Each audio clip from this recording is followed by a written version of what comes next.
Hey folks, today is Thursday, October 29th. As you can see, I've got the lace curtain behind me again, which means I'm back home. So just to give you a little update on about what's been happening with me since Larry's funeral.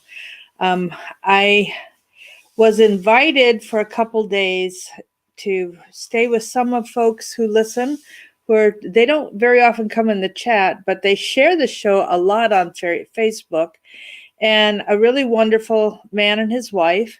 And they were in Hot Springs for a week, not the week of Larry's funeral, but the week after, and invited me to come and spend a couple nights with them. So I did that. And when I was talking to the publisher of 28 Years to Nowhere, um, I'll just hold that up. Folks, I did take this book with me on my trip, and I never even was able to get the boxes out of the car and do what needed to be done. I was just way too busy. Anyhow, I spent a couple days with friends in, hey, Greg, welcome. Welcome, Gloria. Welcome, Arif again, and Pam. So I spent a couple days with them. And right after the funeral, I had called the publisher of the book just to process, because I knew he had worked with Larry occasionally, just phone calls. I don't know, maybe work is the wrong term. I know they had talked together, and he was the one that told me that about having Greg publish, that Larry had told me to have Greg publish the book. So I just thought, because I knew he had talked to Larry, and there was a lot of respect for them between them. And I called him after the funeral to help process what I had just experienced before I shared it with you guys. And he invited me to come to northern Texas, west of Dallas, and help him start a church that he and his wife wanted to start. So I went from Hot Springs and headed west to Dallas, stayed with another lady from our group who lives north of Dallas, and then drove on out to where Greg was going to start this church, and met with a real estate agent, and he didn't have time to take me around and look at anything. And Greg was not available after I got there. And so we talked on the phone. We're not able to meet. He gave me the address of the building he's thinking of using for the church. I went and saw that. And then I decided, okay, this hasn't gone quite as expected. So I headed south through Texas, stopped near Austin, stopped near Houston, and met some other folks. Spent 10 days with a big donor to Larry, and was helping her deal with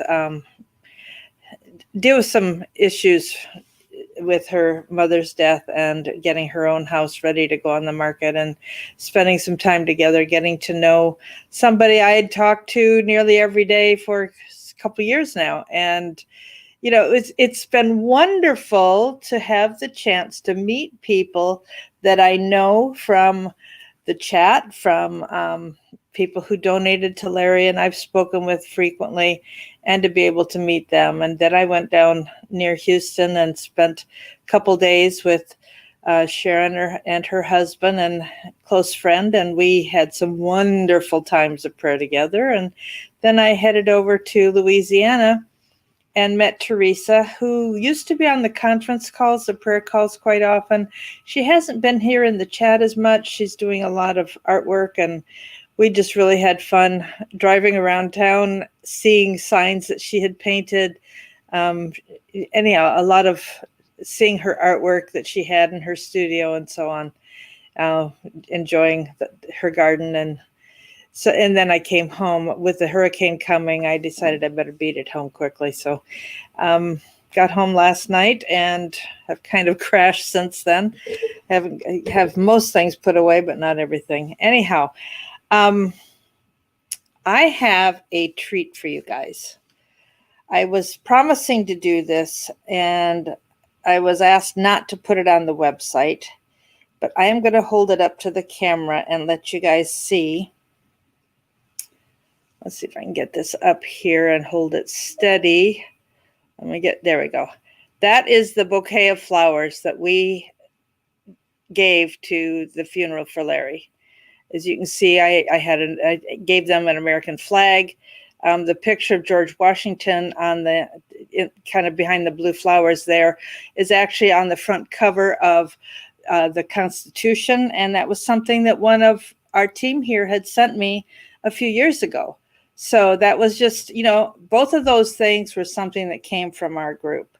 And there was one other thing I wanted to show you. They had a collage of photographs framed that they had up, and I was told I was not allowed to share that with you, but I wanted you to see.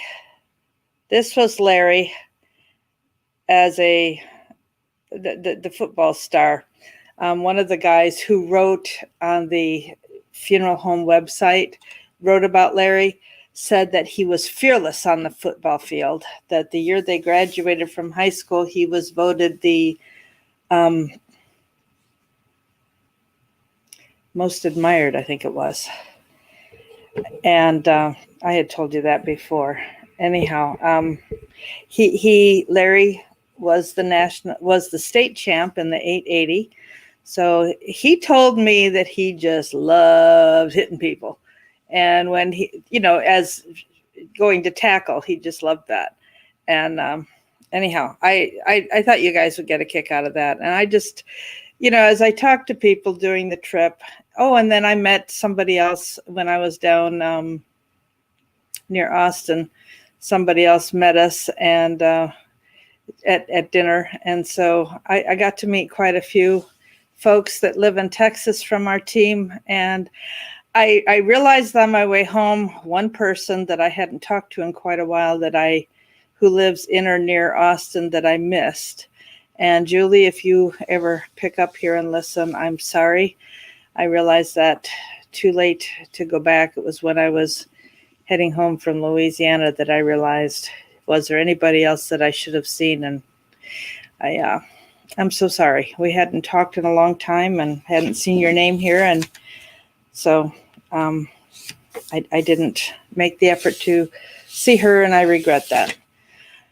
But there'll be another time. So as for the job, I don't know what's going to happen. They're not ready to proceed yet. And we haven't talked since I got home yet, because I just got home last night. So this weekend I'll probably call him and see, how soon he's thinking about it. The cost of living is double what it is here in Arkansas. So that terrifies me, because I can barely afford to live here, let alone, going someplace else. So a lot will depend on I can't do anything without a salary. So salary will be a very big determining factor. Anyhow, I was listening to Jonathan Cahn a little bit ago, and he was talking about the election and the importance of voting the platform. And I think I told you the other day that Google has said that one of the most frequently Googled question is, how can I change my vote?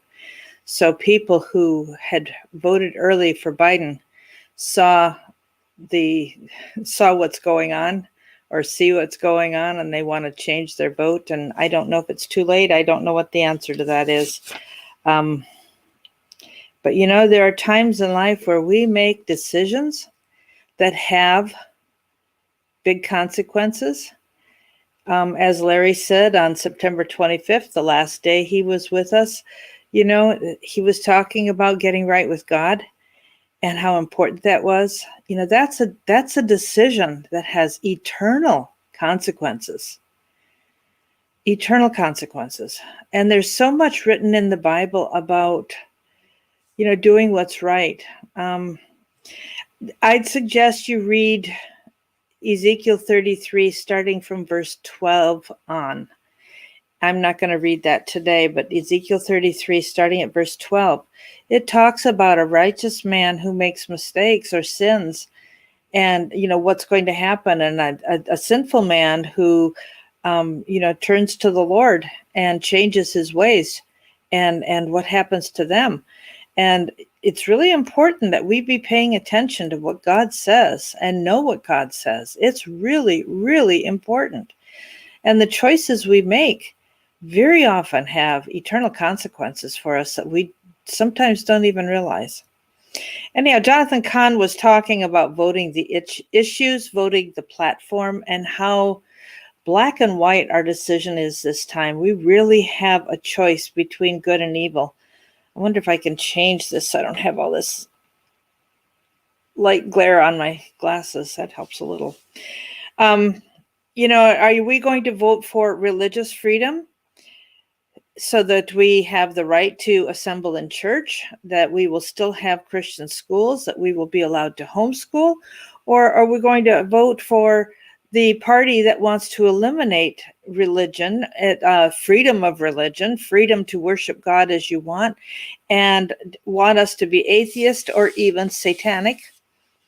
We have a choice between life and death.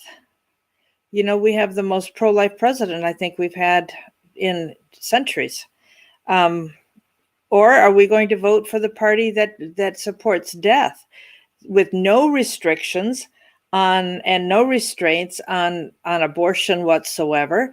There's even been talk of abortion after the baby's born, calling it an abortion, which we know is just nothing but murder.